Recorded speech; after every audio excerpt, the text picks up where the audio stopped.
through an internal structural change and now maybe is about to go on an upswing.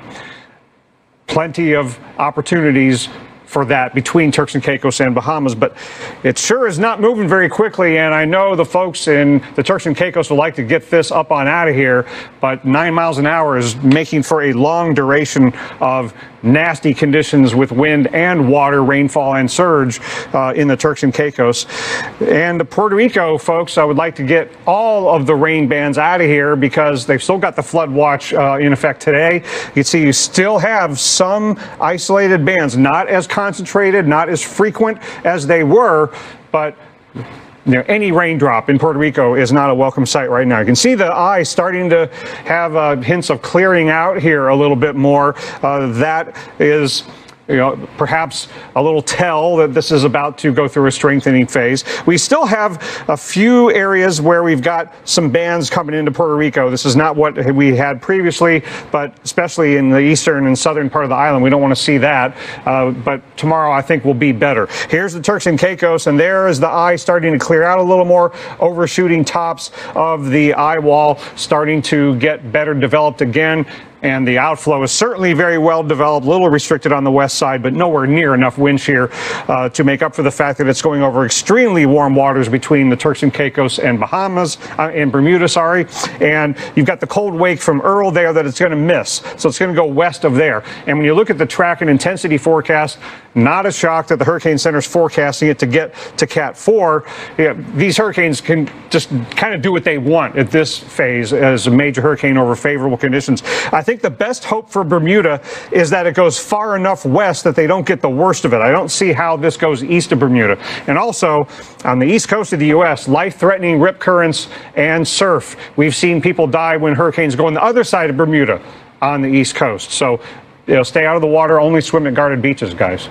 Yeah, and then we've got Invest 98L, worth watching because this one going to continue to move off to the west, Dr. Nab. Obviously, no problem or no lack in warm ocean water as you get out into these areas. 5-day development area, taking it into the Western Caribbean. Ocean heat content would be huge there. And Dr. Nab, you always say, once you get a storm over here, land's going to be in play. It's just where. Yeah, and that ocean heat content you all are showing there, that's not just warm waters at the surface. That's to some depth, right? And this, by the way, is the plan for the hurricane hunters. They're going to start flying this tomorrow, this 98L. But if ocean heat content, if sea surface temperatures are fuel for your car, ocean heat content is like high octane fuel. It's additional fuel below the surface. So we got to get on this one, and the hurricane hunters will start flying it tomorrow as it is going through the Windward Islands tomorrow. Now, if it looks like this, when you've got the outflow from Fiona along with an upper level trough in the central Atlantic producing this wind shear, in the face of that kind of wind shear, if it's this concentrated with the thunderstorms, then that's very concerning for what it could look like in the central and western Caribbean when the conditions get more conducive. Look at that outflow and that upper level trough squashing it down. But this overall pattern of upper level high pressure is likely to be in place over the central and western Caribbean over the next week.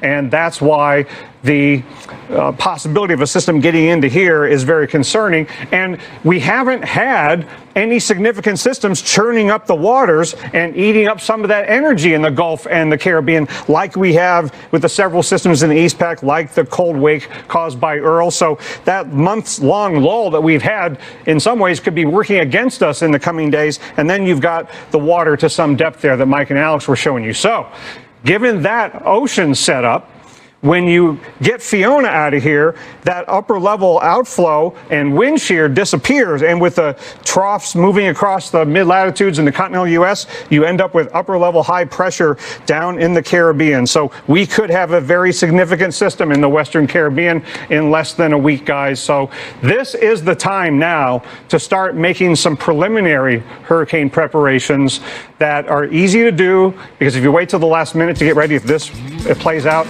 it'd be a lot harder to do it at the last minute.